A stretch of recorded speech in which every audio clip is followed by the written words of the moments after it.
Bonjour et merci de nous accueillir donc devant le pôle santé d'Arcachon. Bonjour. À l'occasion de Mars Bleu.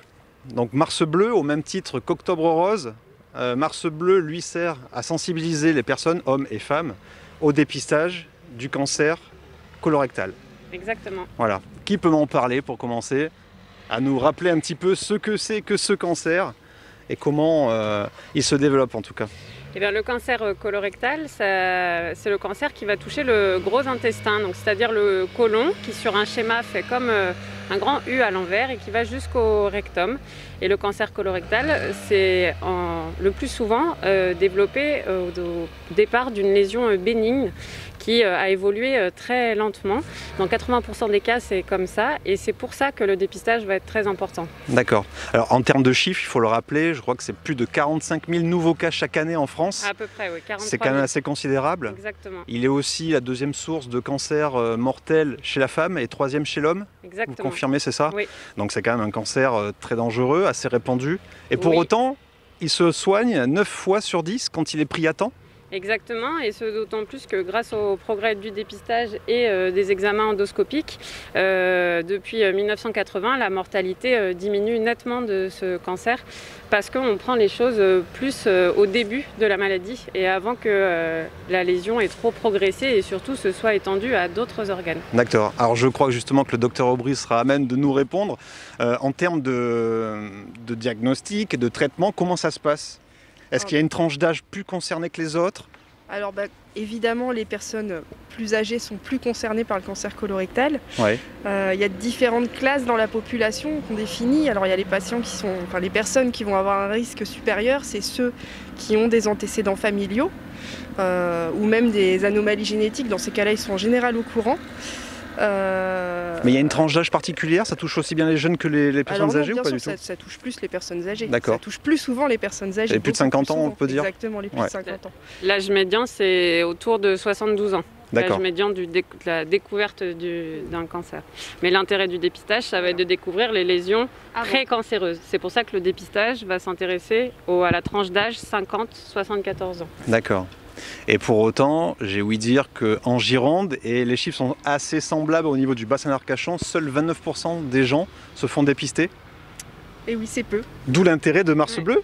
Et d'où l'intérêt de cette de mettre un petit coup de pression à Tout à fait. rappeler justement qu'il est important de se faire dépister. Exactement. Voilà. L'objectif national, c'est 45% de participation. Et D'accord. en 2019, on n'était qu'autour de 30% en France. Alors, j'avais pas les chiffres de Gironde. Mais en France, il y a encore une grande marge de progression. D'accord, alors j'imagine que le pôle santé a fait des campagnes de communication à travers les réseaux sociaux ou la presse.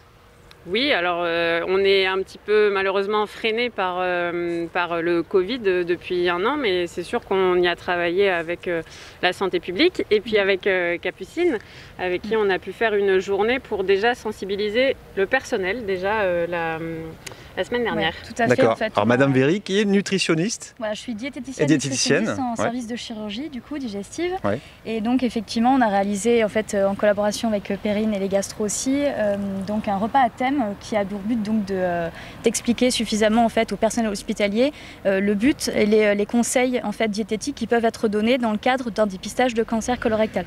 Donc, parce que c'est lié finalement, prévenir. l'alimentation est liée, d'accord. Tout à fait. Et dans le cadre en fait du dépistage de cancer colorectal, on a des règles hygiéno-diététiques en fait qui peuvent être données, notamment de diminuer la consommation de viande rouge et de charcuterie, D'accord. d'éviter les aliments salés, les aliments trop sucrés, ainsi que les aliments industriels, et de réduire si possible la consommation d'alcool et de tabac.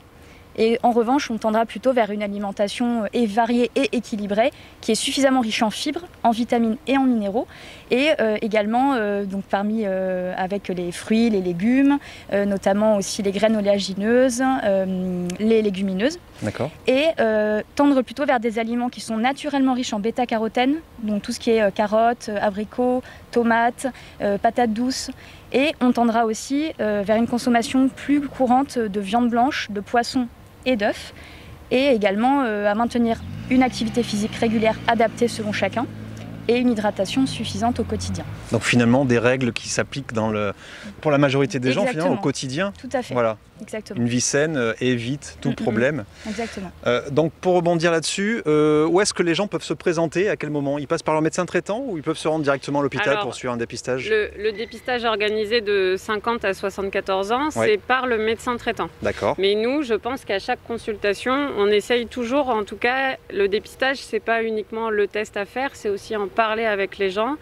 Parce que les gens sont parfois réticents, donc il faut qu'ils entendent le message, d'en discuter avec leur médecin traitant et de se procurer après le test auprès de leur médecin. Mais déjà, je pense que nous, en consultation, on a un rôle dans le fait d'en discuter avec eux, qu'ils soient au courant que ce dépistage existe et qu'il est important de le faire. Donc pour résumer, Mars Bleu, alors qu'est-ce qu'on peut... Eh bien, concrètement, si on n'a pas de symptômes, qu'on a entre 50 et 74 ans, qu'on est un homme ou une femme, on en discute avec son médecin traitant et on fait un dépistage organisé tous les 2 ans avec un kit qui vous sera donné pour faire un petit prélèvement qui est maintenant unique par rapport au dépistage avant où c'était sur 3 jours. Maintenant, c'est simplifié. C'est un seul prélèvement qui est envoyé par la poste. Et donc ça, c'est vraiment quand on est sans antécédents familiaux ni personnels. Et si on a des symptômes ou des antécédents, eh ben c'est ma collègue... Auprès du gastro-entérologue. Voilà, c'est ma collègue gastro-entérologue. Voilà. On accueille directement en consultation les patients qui ont des symptômes ou qui ont des antécédents familiaux, soit de polypes du côlon, soit de cancer colorectaux dans la famille, pour faire d'emblée une coloscopie. Dans ce cas-là, c'est inutile de faire le test de dépistage au préalable. Avec son médecin traitant. Voilà. Et enfin, on pense à mieux se nourrir, s'alimenter et faire de l'activité. On pense à avoir une alimentation variée, équilibrée, à assurer une hydratation quotidienne suffisante et une activité physique régulière. Avec tous ces bons conseils, je crois qu'il n'y a plus d'excuses. On peut l'éviter et en tout cas se faire dépister et se faire soigner à temps. Merci beaucoup. Merci à vous. Bonne journée.